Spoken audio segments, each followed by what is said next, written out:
Eu quero ler alguns textos com vocês e fazer uma aplicação pequena de cada um deles. E nós vamos começar pelo Evangelho de Mateus, capítulo 6, verso de número 1. Nós vamos do 1 ao 6. Evitem praticar suas obras de justiça diante dos outros para serem vistos por eles. Porque sendo assim, vocês já não terão nenhuma recompensa junto ao Pai de vocês, que está nos céus. Quando, pois, você der esmola, não fique trocando trombeta nas sinagogas e nas ruas, como fazem os hipócritas, para serem elogiados pelos outros. Em verdade lhes digo que eles já receberam a sua recompensa. Mas ao dar esmola, que a sua mão esquerda ignore o que a mão direita está fazendo, para que a sua esmola fique em secreto, e o seu Pai, que vê em secreto, lhe dará a recompensa. E quando orarem, não sejam como os hipócritas, que gostam de orar pelas sinagogas e nos cantos das praças para serem vistos pelos outros. Em verdade lhes digo que eles já receberam a sua recompensa. Mas, ao orar, entre no seu quarto e, fechada a porta, ore ao seu Pai que está em secreto, e o seu Pai, que vê em secreto, lhe dará a recompensa. Feche seus olhos. Senhor nosso Deus e Pai, em nome de Jesus, eis aqui a Tua palavra. Continua falando conosco e usa-me como um canal de bênção nesta hora, pelo poder do nome de Jesus. Amém? Isso. O texto que eu li fala da importância de um ambiente secreto, de um ambiente onde a visibilidade, ou pelo menos o reconhecimento das pessoas, é muito baixo. Me parece que esse é um dos ambientes mais poderosos que um cristão, que um crente pode frequentar.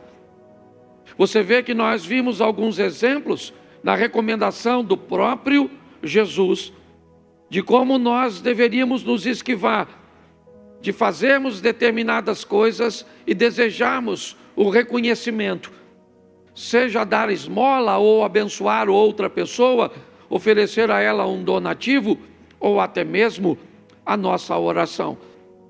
Todo o texto que eu li nos remete para um ambiente que Jesus fecha no verso de número 6. Quando ele diz: quando você for orar, entra no seu quarto e fecha a porta. De portas fechadas, você vai orar ao Senhor. Eu quero expor a vocês alguns textos hoje que mostram os ambientes de milagres feitos de portas fechadas, com poucos espectadores, com poucas pessoas tendo acesso.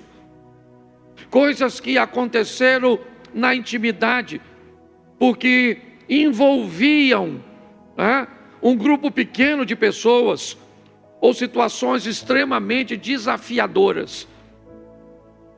A minha preocupação hoje está concentrada em não oferecer promessas cujas quais Deus não irá cumprir, não porque não pode fazê-lo, mas simplesmente porque não disse que faria. Quando entendemos ou encontramos esse ambiente, que poderíamos talvez dizer de tão fechado e escondido, poderíamos chamá-lo do esconderijo do Altíssimo, aquele ambiente onde ele é dividido por você e Deus, ou talvez alguns dos seus, onde você vai tratar de coisas dificílimas, de situações extremamente desagradáveis, que podem variar de problemas financeiros, de problemas de saúde, paixões inadequadas. Mas um ambiente frequentado por poucas pessoas, um ambiente restrito, restringir o acesso. A palavra porta aqui não necessariamente, né, deve ser vista como aquilo que nós reconhecemos hoje como porta, mas aquilo que pode restringir o acesso, dizer quem é que vai participar ou não. É isso que eu quero que você observe, porque eu sei que muitos de vocês estão aqui há muito tempo, buscando coisas desafiadoras, certo? Difíceis, pelo menos é difícil para você. E talvez o cansaço, a exaustão já esteja tomando conta de você. Como o Miranda veio aqui falar de oferta, falando de automático, quantas pessoas às vezes acabam entrando por essas portas, por quê? Porque é dia de culto. Mas hoje não é dia de culto, gente. Então, porque é dia de culto, eu vim, tá bom. Mas qual é o seu propósito de vir cultuar ao Senhor? Eu não sei. Ou então eu me tornei um pedinte espiritual. Todas as vezes que venho, certo? Minha mão está estendida para que Deus possa agir em meu favor. É muito mais do que isso. E existe um ambiente, existe um lugar que eu posso construir, que você pode construir, frequentado por poucos, que muitos não devem fazer parte, mas que é o lugar onde o milagre pode verdadeiramente acontecer. Talvez não no modelo cujo qual nós gostaríamos, mas esse texto, ele nos narra esse ambiente, o secreto, um ambiente onde o que a mão direita ou a esquerda vai fazer, nem a direita ela deve saber. Onde as pessoas não precisam saber o que eu faço, que horas eu oro, como é que eu oro, porque todas as vezes, e eu não estou abolindo, certo? Eu não estou criticando o ambiente coletivo, não é isso, certo? A Bíblia fala da importância, certo? De nós orarmos, da comunhão, nós estamos no ano da unidade, mas aí eu me pergunto, que se nos fortalecermos nesse ambiente secreto, não teríamos mais poder no coletivo? Então preste atenção nesse texto agora, Gênesis 4:7, lá no início da Bíblia, um probleminha com a porta. Se fizer o que é certo, não é verdade que você será aceito? É Deus perguntando a Caim. Mas se não fizer o que é certo, eis que o pecado está à porta, à sua espera. O desejo dele será contra você, mas é necessário que você o domine. Novamente nós temos a palavra porta aqui. E agora numa conversa que Deus está tendo com Caim. O pecado jaz à porta. E você tem que ter cuidado, porque o desejo dele será contra você. Mas cabe a você dominá-lo, ou subjugar o poder do pecado. Ele vai tentar te vencer, te dominar, exercer vitória sobre você, envergonhar você, sua casa, sua família, com seu comportamento, filho, envergonhar seus pais, com seu comportamento, pais, envergonhar seus filhos, com seu comportamento, esposa, envergonhar seu marido, com seu comportamento, marido, envergonhar sua esposa, com seu comportamento, membro, envergonhar a igreja, com o comportamento da liderança, envergonhar os membros, porque Satanás está sempre buscando uma situação para nos envergonhar, para conseguir entrar por essa porta que nós precisamos, certo? Aprender a restringir o acesso. É assim que funciona. Então nós vamos olhar 4 ou 5 textos, dependendo aqui do tempo. Segundo livro dos Reis, 4:4. Preste atenção. Depois entre em casa, feche a porta atrás de você e de seus filhos. Preste atenção nesse texto. O que tem aqui? Um problema financeiro. Aqui tem um problema com dinheiro. É isso. Essa família está precisando de dinheiro para pagar uma dívida. É isso. O marido dessa mulher morreu, deixou uma dívida que ela não tem dinheiro para pagar. E então o credor chega na casa dela para pegar os seus 2 filhos como moeda. E essa mulher vai procurar o profeta, que representa a Deus. Vai desenvolver com ele um diálogo. E ele vai dar uma instrução a ela. Preste atenção. Você pegue a estrutura que eu estou lhe oferecendo, depois você pode ler. Vai para a sua casa, você e os envolvidos, você e seus 2 filhos, entra em casa, fecha a porta. Olha só, porque vocês precisam entender que o que vocês vão viver, o que vocês vão procurar, o que vocês vão experimentar tem a ver apenas com vocês. É isso. São recursos para livrar vocês. Então pegue todos os envolvidos e leve para esse ambiente de porta fechada. Por quê? Porque não interessa a mais ninguém. Você tem que aprender a restringir o acesso de pessoas que não deveria estar envolvida em coisas que são de responsabilidade suas. Hoje as pessoas se esquivam de responsabilidade.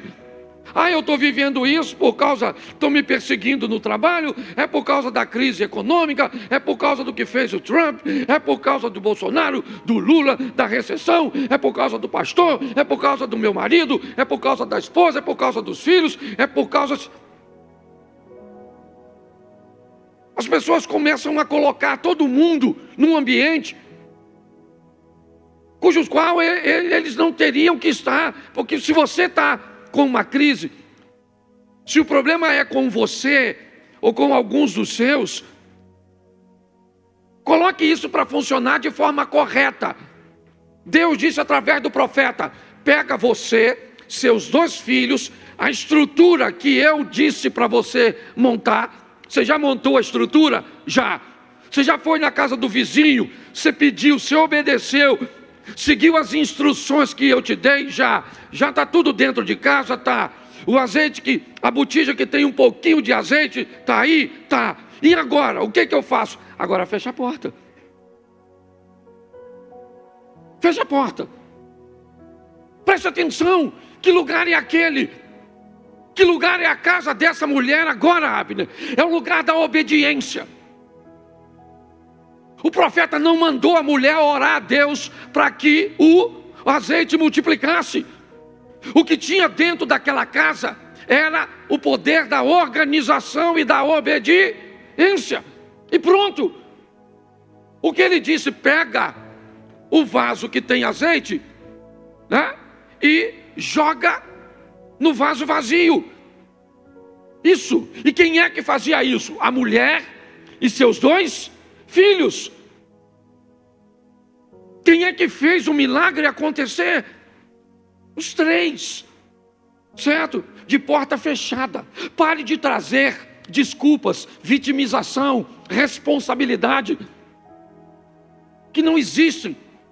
São apenas pontos de apoio que você busca para ancorar seu fracasso. Para parecer que não é seu, a culpa é da sua sogra. Para parecer que não é seu, a culpa é do vizinho. Para parecer que não é seu, a culpa é do outro. Sempre a culpa é de alguém. Pare com isso, feche a porta, tira dessa casa, tira deste ambiente todo mundo que não faz parte disso, e se prepare para viver com Deus, responsabilidade e obediência, o sobrenatural. Posso ouvir um amém? Isso. Então nós precisamos entender o valor de uma porta fechada. Para entendermos, você precisa de recurso? Precisa. Pessoas podem te ajudar? Até podem, mas não querem ou não estão nem aí para o seu problema. Então tá bom. Nem todo mundo tem esse tipo de problema. Nós vamos olhar outros. Mas é importante você entender a responsabilidade que você tem e o poder da obediência. Obedecer. Organização e obediência. E responsabilidade. Tá bom. O que você tem em casa? Eu não tenho nada em casa. Calma. É isso que ela diz. Eu não tenho nada na minha casa. Calma. Você tem uma casa, você tem 2 filhos, você tem saúde, você tem uma série de coisas. Então pare de dizer que não tem nada. O que você tem? Busca. Eu tenho um pouco de azeite. Então tá bom, vamos fazer o milagre, ou começar o seu milagre a partir daquilo que você tem. Você pode crer nisso? Você está esperando algo extraordinário, pirotécnico, sensacional, e Deus está esperando você se responsabilizar, se organizar, fechar a porta, obedecer e viver o incrível, o sensacional e extraordinário. Vamos para o segundo texto? Coloca para mim. Ainda no capítulo 4, verso 21. Ela subiu e o deitou sobre a cama do homem de Deus, fechou a porta e saiu. Preste atenção nesse texto. Está no mesmo capítulo do anterior. É a história de 2 mulheres, certo? A viúva e a sunamita, de segundo livro dos Reis, capítulo 4. Essa é a história, e o problema aqui não é grana. A mulher aqui, ela é rica. Ela não tem problema no casamento, ela é bem casada. Ela é extremamente conectada com seu marido. Tudo que vai fazer, eles fazem juntos, compartilham, são parceiros, são amigos, são amantes, são sócios. É um casamento extraordinário, é verdade. Mas ela tem um problema. O filho dela morreu. E toda a grana que ela tem, não pode trazer o filho de volta. Então ela vai ao mesmo profeta, a Eliseu. Mas antes de ir, ela vai deixar seu filho em casa. E me parece, pelo menos o texto me indica, que ela não contou nem para o marido.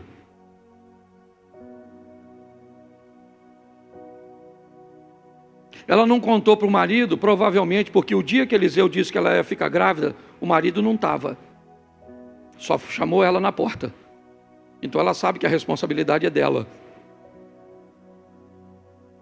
Ela chama o marido e diz: eu preciso encontrar. Manda preparar um jumento para mim. Manda preparar um transporte, porque eu preciso falar com o profeta. Ele diz: hoje não é sábado nem lua nova. É o que o marido diz para ela, o que indica que provavelmente ele não sabe o que está acontecendo, porque ela fechou a porta. Botou o filho morto na cama e fechou a porta. Olha isso. Lá dentro tem um problema que ela vai resolver com o profeta lá fora. E aquele problema não interessa a mais ninguém. Ela chama a responsabilidade para si. E ela vai lá falar com o profeta, com o homem de Deus, que representava o próprio Deus aqui na terra. Pois era assim que funcionava naquela época. E quando ela vai atrás dele, ele manda o seu assessor na casa dela. Ela diz: não, senhor, lá em casa vai o senhor.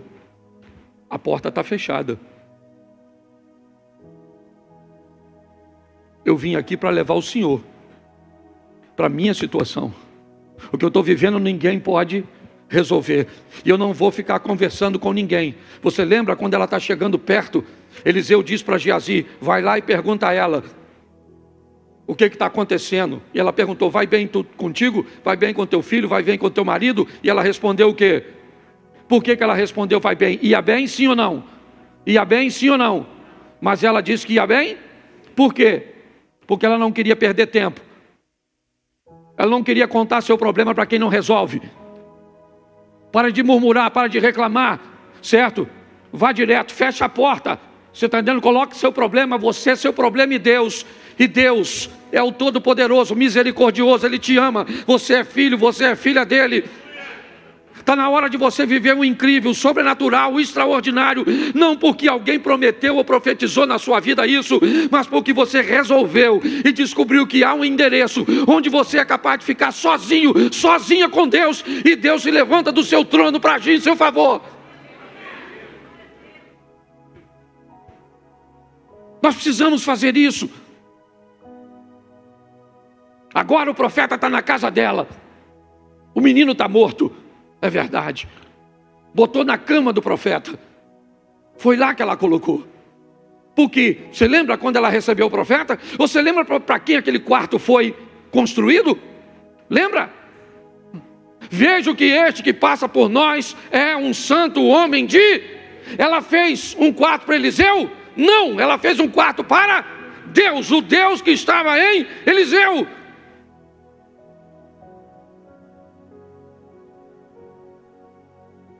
Está na hora de nós tomarmos posse daquilo que Deus nos concedeu. Uma intimidade. Um ambiente íntimo. Onde você pode sentir a presença de Deus, saber que Ele está ali. O Espírito Santo está te ouvindo, agindo, movendo nas coisas pequenas. Ele pode resolver coisas que envolvem dinheiro, sim. Já vimos isso no texto anterior. Mas agora não. Agora é aquilo que o dinheiro não pode resolver. Nós precisamos entender isso. O poder da porta fechada. Da porta fechada, não tem problema. Você quer orar no monte, ore. Você gosta de orar num montão de gente, você gosta. Faz o que você quiser, mas aprenda uma coisa. Um ambiente onde está você e Deus é o mais poderoso para você. Para você. Tá certo? Então se fortifique nesse ambiente. E depois você pode compartilhar. Não tem problema nenhum não. Mas é importante você entender isso. Vamos para o terceiro texto? Marcos 5:37. Jesus não permitiu que ninguém o acompanhasse, a não ser Pedro e os irmãos Tiago e João. Jesus fecha a porta ao ir para a casa de Jairo, o chefe da sinagoga. Jesus acaba de desembarcar em Cafarnaum. E ao descer em Cafarnaum, Tabita, ele desembarca e o Jairo vai abordá-lo, chamando para que Jesus fosse à sua casa. Eu preciso que o senhor dê um pulo lá na minha casa. Então Jesus está envolto numa multidão. O que tem na casa de Jairo? Jairo mesmo disse: minha filha está morrendo. Minha filha está morrendo e Jesus está aqui e está indo para a minha casa. O que o pessoal vai fazer? Nós vamos lá para vermos isso. Então não tem nada de errado nisso. Todo mundo quer ver o que vai acontecer, até porque é o influente chefe da sinagoga. É Jairo. Jairo vai perder o cargo, vai perder tudo por causa disso. Ele não vai ser mais o chefe da sinagoga, porque se humilhou a pedir ajuda para o filho de um carpinteiro. Mas ele não quer saber, o que está em jogo é o futuro de sua família, é a sua filhinha, então ele vai. Quando Jesus está próximo à casa de Jairo, porque é bem pertinho, muito mais, Jesus desembarca aqui, provavelmente andou até a Praça da Mantiqueira, certo? 50, sei lá, 70 metros, a casa da sogra de Pedro, as ruínas da sinagoga de Jairo, certo? E também Jairo não deveria morar muito longe dali, é tudo muito próximo, né? Quando você vai olhar tudo isso. E de repente Jesus diz: não vai todo mundo comigo não. Jesus fecha a porta. Não uma porta física com uma fechadura, com uma dobradiça, não, ele fecha a porta de acesso. Ele diz, não vai ninguém. Ô Jairo, avisa aí, ó. Da minha turma só vai Pedro, Tiago e João. Eu resolvo com a minha turma, você resolve com a sua. Então dessa turma aqui, ó, eu fechei o acesso. Preste atenção. Agora não é uma porta física. Não. Jesus está proibindo o acesso, dizendo, eu não quero que esteja comigo num ambiente pessoas que não têm nada a ver com aquilo que eu vou fazer. É isso. Ele está afastando dele um bando de curiosos, de pessoas que não têm nenhum envolvimento, que não têm responsabilidade nenhuma. Você consegue entender isso? É muito importante que nós eliminemos essas pessoas, removemos ou venhamos a remover o acesso dessas pessoas à nossa intimidade, às nossas demandas. Jesus disse, não vai, só vai comigo Pedro, Tiago e João, e pronto. E os outros discípulos não vão, e acabou, não vão. Jesus fechou a porta para alguns que ele achava que não deveria estar lá. Tem gente demais frequentando sua vida, tem gente demais frequentando sua intimidade, tem gente demais participando de coisas da sua vida que não deveria participar. Isso está consumindo você, isso está atrapalhando, e pior, muitos não estão notando. Jesus vai para a casa de Jairo? Vai ressuscitar a filha de Jairo? Sim. Quando ele sai de lá, lembra? O Osias leu aqui, Talita, cum, menina, levante. Vamos embora. Seu pai me chamou para vir aqui. Todos achavam que não dava mais tempo, porque quando ele me chamou, você estava enferma. E no caminho, antes de chegar aqui, você acabou morrendo. É importante você entender isso. O que você chama muitas vezes de amizade, o que você chama muitas vezes de parceria, o que você acredita ter ao seu lado, como pessoas que somam, na verdade acabam consumindo, atrapalhando. Está na hora de você dar uma olhada, certo? E dizer, olha, até aqui. Não precisa dizer para a pessoa, você precisa dizer para você. É para você, você não precisa ofender ninguém. Ah, é, pastor, o senhor está falando bem. Ainda bem que eu vim aqui para Deus falar comigo nesse culto. Vou eliminar todo mundo, tirar do grupo. O que foi? Pastor Cláudio pregou, eliminando tudo. Não é isso que eu estou falando, não. Está dizendo? É você entender que está na hora. Tem gente demais fazendo parte disso. Feche o acesso dessas pessoas. Posso ouvir um amém? Isso, vamos lá, mais um texto. João capítulo 2, depois você lê em casa o restante. Lê para mim.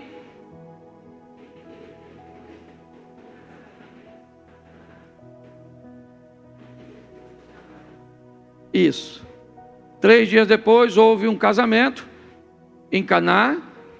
Eu gosto muito dessa passagem, porque ela me dá a ideia de uma porta. Ok? Aqui eu não tenho uma porta explícita, mas ela me dá a ideia de uma porta que divide 2 ambientes. Um ambiente que nós queremos que todos vejam, e um ambiente que nós restringimos o acesso. Quando está tendo uma reuniãozinha na sua casa, com gente que não tem muita intimidade com você, você já notou que você procura manter essas pessoas na sala, onde normalmente a almofadinha está legalzinha, a cadeira que estava quebrada, você levou lá para outro lugar da porta, porque o pé estava meio bambo, certo? Normalmente, se o sofá tinha, já sentou naquele sofá que parece que tem um, que vai levar você para outro planeta? certo? Alguém vai botar alguma coisa ali para dar uma disfarçada, porque ali é um ambiente onde todos vão, mas do outro lado é um lugar de pouco acesso. Eu gosto dessa passagem, porque tem alguém que me parece aqui, me permita aplicar desse jeito, que frequenta os dois ambientes. Maria é alguém que atravessa a porta e pode ir lá ver onde está a bagunça, certo? As garrafas PET vazias, o saco de lixo, as louças, mas ela também vem aqui fora, onde as coisas estão acontecendo. Aquela porta estava fechada para muita gente, e deve ficar, mas não estava para Maria. Maria era alguém que podia ir lá e vir aqui. Por quê? Porque ela era alguém que estava comprometido com o todo. Maria vem aqui, olha, as coisas estão acontecendo, mas vai lá e diz: esse vinho não é suficiente para ir até o final. Então, o problema é de quem está celebrando a festa. Não.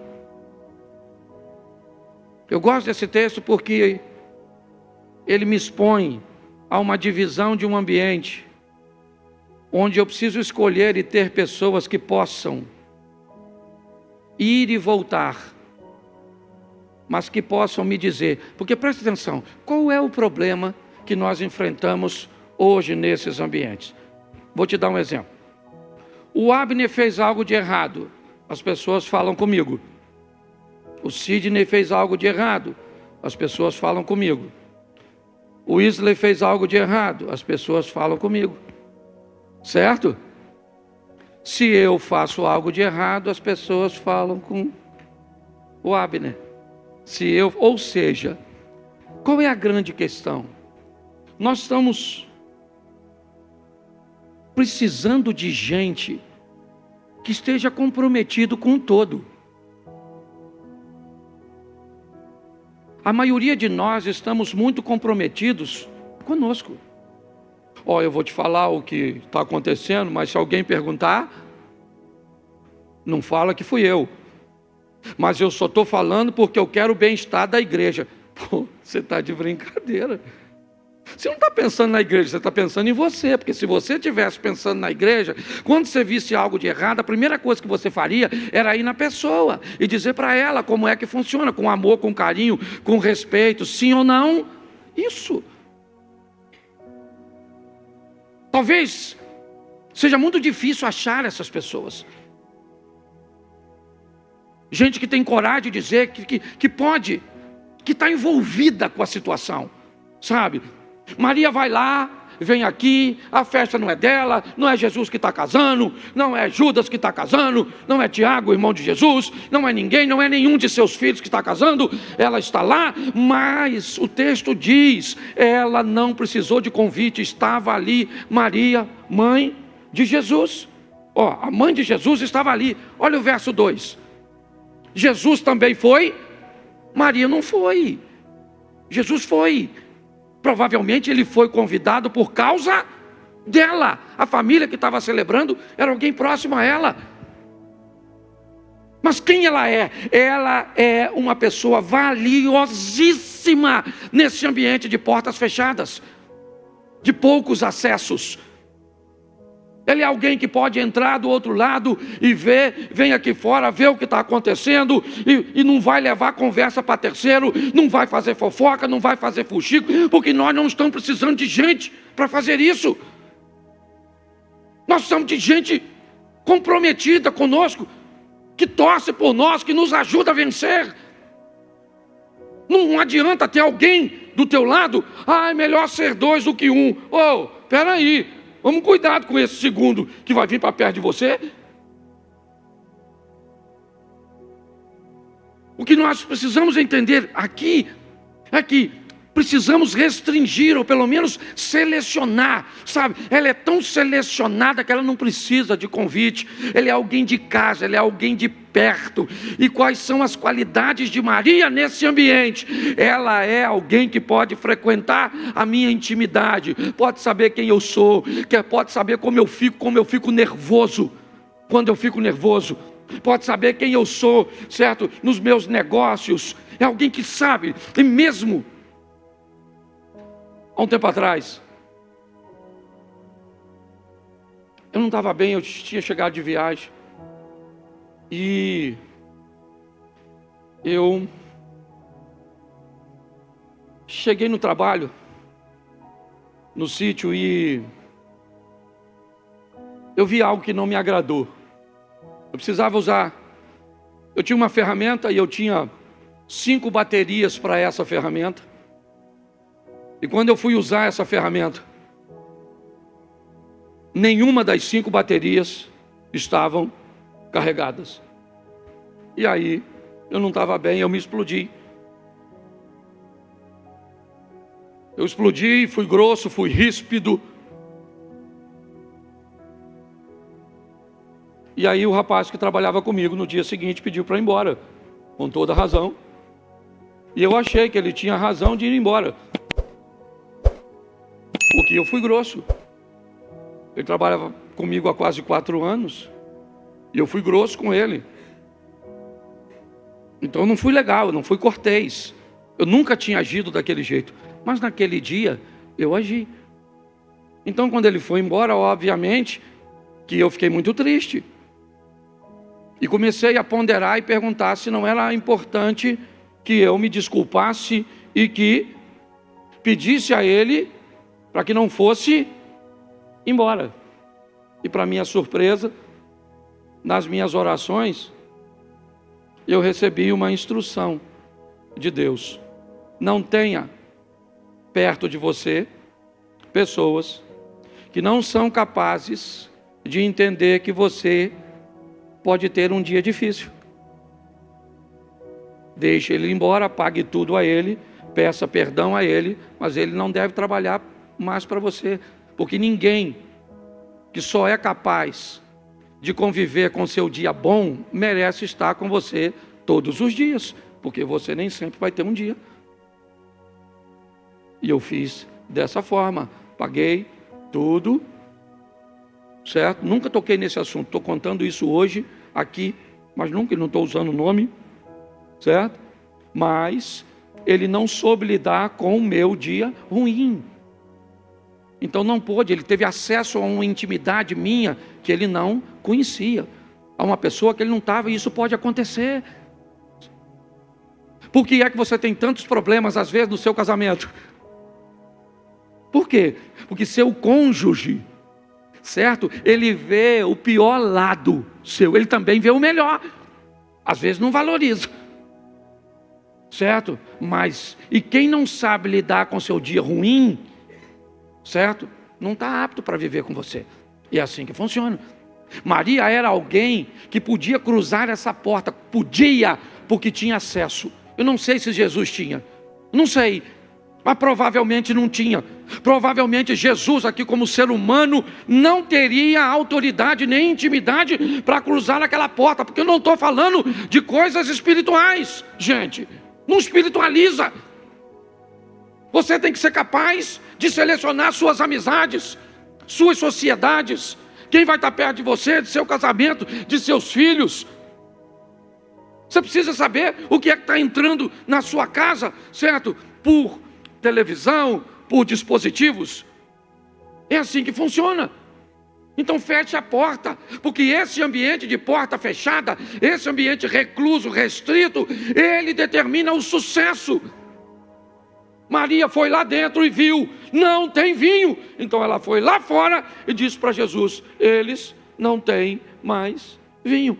Pronto, cumpriu a missão dela, mostrou o que estava acontecendo e pronto. Então pare de abrir a sua vida para todos, para todo mundo. Pare de contar seus problemas. Chega na igreja e desabafa, e conta isso, e conta aquilo outro, para gente que não tem nenhum compromisso com você. Feche essa porta, feche. Fecha a porta da sua casa, envolve seus filhos, envolve seu casamento, é só você. Eu não sei, mas esse ambiente de porta fechada, ele é valiosíssimo, porque preste atenção. Jesus diz: entra, fecha a porta e ora ao teu Pai, e Ele vai ouvir, e pronto. E é assim que funciona. A porta foi fechada, o azeite multiplicou. A porta foi fechada, o menino ressuscitou. Jesus fechou a porta dos curiosos e a menina voltou à vida. É assim que funciona. A porta estava fechada de acesso? Sim, mas quem entrava tinha compromisso. E o último texto que eu quero usar com vocês é 2º livro dos Reis, capítulo 6, verso 15. O servo do homem de Deus levantou-se bem cedo, e ao sair, eis que tropas, cavalos e carros de guerra haviam cercado a cidade. Então o moço disse a Eliseu: ai, meu senhor, o que faremos? Preste atenção. A porta está fechada. O exército da Síria havia cercado Dotã, a cidade, o lugarejo onde Eliseu estava. Dentro da casa tem 2 pessoas, um jovem aprendiz e um experiente profeta. Dentro daquela casa tem 2 visões. A visão imatura de um menino que ainda está aprendendo a lidar com as coisas, e um homem amadurecido, forjado ao lado, nada mais, nada menos, e do profeta Elias. Esse é Eliseu, um homem forte, firme. A porta está fechada. O exército não invade à noite, seguindo ordens do rei da Síria, espera amanhecer para invadir e capturar Eliseu. Agora, o rapaz abre a porta. E quando ele olha para fora, ele vê o exército da Síria, carros, cavalos e cavaleiros. Ele está olhando, fez a leitura, e logo depois sai Eliseu pela mesma porta. Ele vê a mesma coisa que o rapaz. Ele olha, está lá o exército da Síria, carros, cavalos e cavalheiros. 2 pessoas olhando a mesma coisa. É o que nós temos. O rapaz aprendiz, o iniciante aqui, olhando os inimigos, e o homem de Deus, maduro, forjado, olhando aqui. Aqui você encontra um homem firme, seguro, tranquilo, estável. Aqui você encontra um menino desesperado, achando que não tem mais o que fazer, que tudo acabou. Os 2 estão olhando para a mesma coisa, para o mesmo lugar, e estão vendo coisas diferentes. Qual é a diferença entre as 2 visões? A experiência, o relacionamento, a intimidade. Nós temos a visão de um menino ou de uma menina, a visão de uma menina sobre casamento, uma menina sobre intimidade, a visão de um menino sobre casamento, sobre fidelidade, sobre compartilhamento. Nós temos a visão infantil de um rapaz aqui. Simplesmente ele é novo, ele não tem experiência, ele está olhando, certo? E o que ele está vendo o desespera. Aqui do outro lado não tem menino, Aqui tem um homem. Um homem que vai olhar para o casamento como homem e não como um menino olha para casamento. Aqui tem uma mulher, né? Me permita. Aqui tem uma mulher firme, forte, uma mulher de Deus, olhando para a situação. Como estão seus filhos, como está sua situação financeira. Aqui tem uma menina. Então a situação é a mesma. Mas quem enfrenta são duas pessoas diferentes. Então a reação aqui, quando essa porta se abre, determina o que vai sair lá de dentro. E aí vem a pergunta: quando o exército cerca a sua casa, a sua vida, e você sai, quem é você? Você é Geazi ou você é Eliseu? Você é um homem de Deus ou você é um menino? Você é uma mulher de Deus ou você é uma menina? Pare e pense. Será que você, Eliseu, não olha para seu filho com 12, 13, 15, 8 anos, 17, 19, e não é capaz de reconhecer, Eliseu, que esse menino não é Eliseu, ele é Geazi, ele é um garoto, que ainda tem muita coisa a aprender, que precisa de você? Será que você não consegue ver isso, mulher de Deus? Que essa menina é uma menina. É verdade? E você quer que... Como é que funciona? Você vai continuar olhando o dinheiro como um garoto? Como um menino? Você vai continuar olhando sua vida com Deus como uma menina? Como uma garotinha? É isso? Então é isso. Se alguém fizer alguma coisinha na igreja, você quer ir embora? Então se as coisas não acontecem como você quer, se o modelo não é o seu, você quer ir embora? Isso define sua maturidade, quem você é. Porque quando a porta se abre e o problema fica escancarado, nós vamos saber o que vai se revelar, o que foi formado em portas fechadas. O desespero do rapaz e a segurança do profeta. A diferença da menina para a mulher. Não quero saber sua idade. Não estou falando de idade aqui não. Ainda que eu acho que pessoas muito novas não conseguem ter uma maturidade, né? Ela precisa de mais tempo. Mas a grande verdade é essa. Mas tudo isso é formado lá dentro. Mas pastor, lá dentro onde? Onde? Onde é só você e Deus.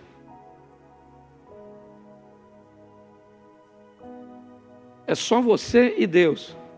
É o lugar fechado entre você e Deus. Entra, lembra o texto de Mateus? Entra, fecha a porta. Você e Deus. Vai construir entre você e Deus uma estrutura. Ah, você gosta de mostrar em grupo? Ah, é legal. Eu também gosto. Não estou criticando não. Eu acho maneiro. Né? Mas Jesus disse bem claro, lembra? Quando ele chega para expulsar o demônio de um menino lunático. E ele repreende o demônio e vai embora para casa. E quando ele chega em casa, os discípulos perguntam o quê? Por que é que o Senhor pôde expulsar e nós não podemos expulsar se nós usamos o método que o Senhor nos ensinou? Jesus disse, isso é fácil de dizer. É porque esse demônio que estava nele aqui não sai por aquilo que você está fazendo agora, faz por aquilo que você fez ontem. Você consegue entender isso? Então está na hora de uma igreja que entra no seu quarto, que dobra seus joelhos, que conversa com Deus na intimidade, e que tudo isso, fica tranquilo, o que você vai fazer lá na sua intimidade, inevitavelmente vai reverberar na luz, porque aquilo que é feito lá, a Bíblia diz que ninguém pega uma lâmpada e coloca embaixo da cama. Mas hoje as pessoas, ou muitas delas, não tem nenhuma, e pior, utilizam as suas preparações e os seus modelos para determinar a espiritualidade dos outros. Não, porque eu oro desse jeito, porque eu vou para tal lugar, porque eu faço isso. Pô, irmão, você vai impressionar menino. O homem de Deus não fica impressionado por suas histórias de oração. Gente madura não se impressiona pelo que você diz, se impressiona pelo que você vive, pelo que você faz, pelo que Deus está fazendo na sua vida. É assim que funciona. Então nós precisamos, por quê? Porque eu sei que tem gente que já está cansada. Eu estou aqui há 11 anos, vamos fazer 12 agora. Eu já estou acompanhando gente há um tempão. E eu vejo como as pessoas são gente boa, vão morar no céu, brother, mas vão sofrer pra caramba aqui. Então os dois estão olhando para o mesmo lugar. E o garoto se sente, por que ele está desesperado? Porque na ótica dele ele está sozinho. Ah, meu Senhor, o que faremos? O homem de Deus está lá, com cara de paisagem. E o garoto desesperado, com medo, sim ou não? Porque ele é um menino. Menino. Sabe o que é pior do que ser um menino? Não saber que é.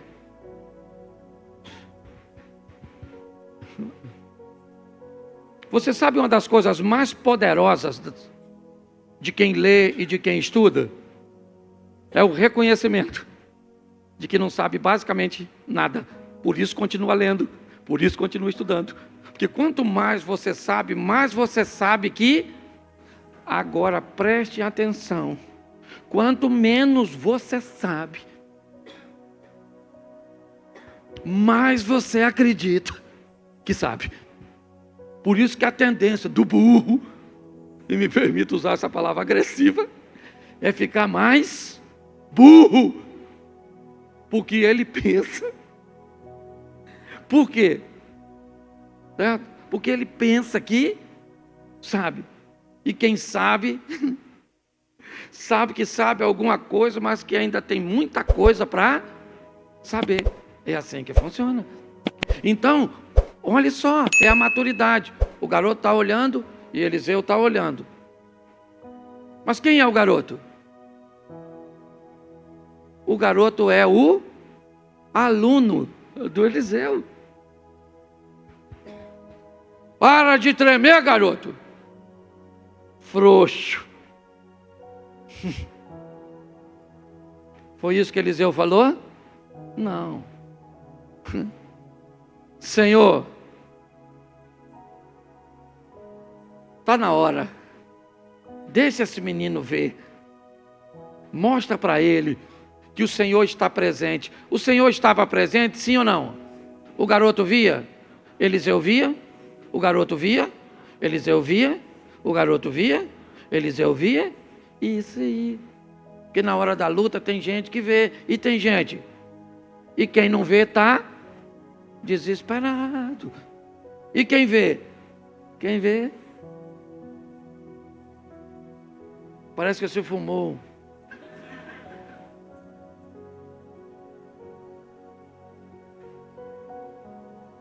Está tudo jóia. Deus está no controle. Mas vai dar ruim. Vai. Não vai não. Eu brinco com isso aqui. Já fiz diversas vezes. Que eu fico imaginando na minha cabeça, quando eu fico lendo. Eu fico imaginando o garoto, Geazi, tremendo assim, ó. Olhando o exército. Eliseu era baixinho, ele era gordinho, calvo. E o garoto. Eu imagino o exército olhando para os dois. Pensa, o garoto está com medo de morrer. E Eliseu provavelmente já morreu, porque não tem nem reação. Certo? Eliseu. E aí eu gosto quando Eliseu ora. Senhor, pensa o garoto tremendo, pensa assim. E Eliseu fala: Senhor, abra os olhos deste moço para que ele veja o quê? O que eu estou vendo. O que um cego não pode guiar outro cego. Entendeu? Abra os olhos deste menino para que ele E aí ele olha, gente. E quando ele olha, quem ele vê? Deus, na figura de um exército para proteger os dois. Sim ou não? O exército já estava ali? Sim ou não? Então fala para quem está do seu lado, Deus já está contigo. É você que não está vendo. Geazi, fala, Geazi. Estou até chamando por ele, né? Provavelmente não era ele, mas estou usando o nome dele que é mais conhecido. Tá? Então, Deus está com você. Agora você tem que ver, restringir o acesso, que às vezes é tanta gente na sua vida que você não está vendo. Estão roubando sua atenção. E aí Eliseu ora. E quando Eliseu ora, o menino vê. Agora o menino parou de tremer, provavelmente. Deve ter falado. Estava aí antes, Eliseu. Não estava vendo não, pô. Por isso que você estava tranquilo. Os carros, cavalo de fogo. Caraca, maluco. Que isso, hein, Eliseu?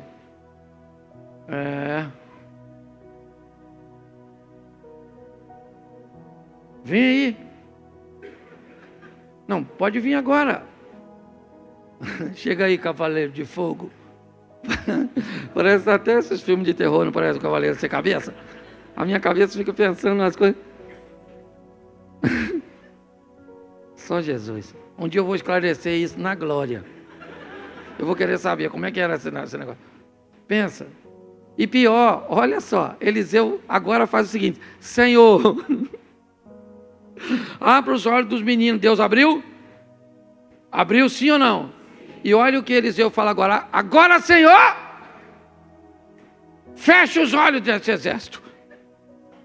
Ó, orou para abrir de um. Isso até é dono de ótica. O cara preocupado com a visão. Tá certo? Escute só. Agora, eles continuam enxergando. Eles só não têm um entendimento. E sabe onde Eliseu conseguiu tudo isso?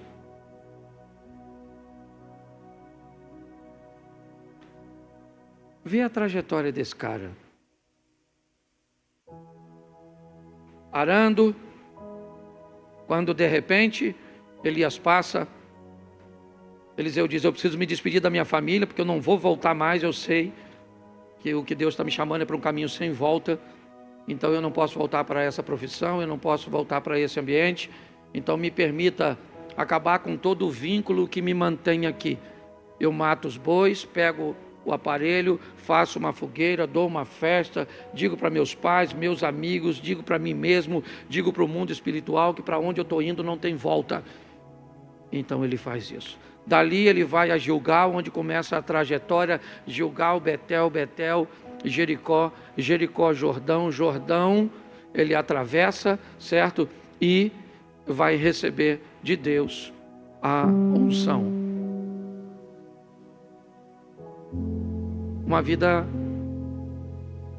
pelo menos no que diz respeito a pessoas e proximidade, as portas de Eliseu estavam bem fechadas. Bem fechadas. Era alguém acessível, é verdade, pois esse Eliseu era aquele que fez parte da história das duas mulheres de 2 Reis, capítulo 4. Mas aprenda a se relacionar com muita gente, mas deixar poucas pessoas atravessarem aquela porta. Quanto mais seletivo você for com aquela porta, onde em João 2 somente Maria é citada, me parece, transitando nesse ambiente, mais sucesso você vai ter. Quer ir em ambiente de orações? Vá, eles são ótimos, excelentes. Não critique quem não vá. Não gosta de ir, não é o seu modelo, não critique quem vá. Tem gente que vai receber lá, tem gente que vai receber aqui, tem gente que vai receber, né? numa vigília, no monte. E olha, tem alguém orando, deixa orar, mas é no secreto. Vai ao monte sozinho, beleza. Criou aquele ambiente que é só seu, é o seu quarto. Tem esse momento, porque é Ele que tem sustentado as pessoas que eu tenho visto. Termino aqui: 1000 cairão ao teu, 10.000 à tua. Então preste atenção nesse texto. Bom, 10.000 cairão ao meu lado, ou 1000 cairão ao meu, lado, 10.000 a minha. Então preste atenção. Se esse texto está junto, e 1000 cairão ao teu lado, e 10.000 à tua direita, isso significa que 1000 caiu para que lado? 1000 caiu para que lado? 1000 cairão ao teu, 10.000 à tua, mas você, preste atenção. Na Bíblia, a esquerda e a direita têm um grande significado. Os que estão à direita, principalmente sentados à mesa na hora da refeição, eram pessoas, quanto mais próxima da direita para a esquerda, mais honra se tinha. E quando a Bíblia diz que cai mais gente para a direita, Abner, do que para a esquerda, aliás, 10 vezes mais. 1000 caem à minha esquerda. Ou seja, aquelas pessoas que nós esperamos que realmente que caia, que vemos que tem uma vida que às vezes não é das melhores, elas estão caindo para a esquerda. São as pessoas que, aqui me permita, estão afastadas, estão distantes, estão sem um norte. Mas tem muita gente caindo para a direita. Tem muita gente na igreja caindo. Tem muita gente na fé caindo. Esse é um alerta para nós. Por isso, nós fazemos parte de que grupo? Do da direita. Eu não estou falando de política, certo? Aqui no texto, porque hoje tem que ter cuidado. Nós fazemos parte aqui. E aí o texto diz que tem 1000 caindo aqui para cá, com pecado, com prostituição, com uma série de coisas. Mas tem muita gente caindo para cá, gente, para a direita. Mas a promessa é de que nós não seremos. Mantenha a porta fechada.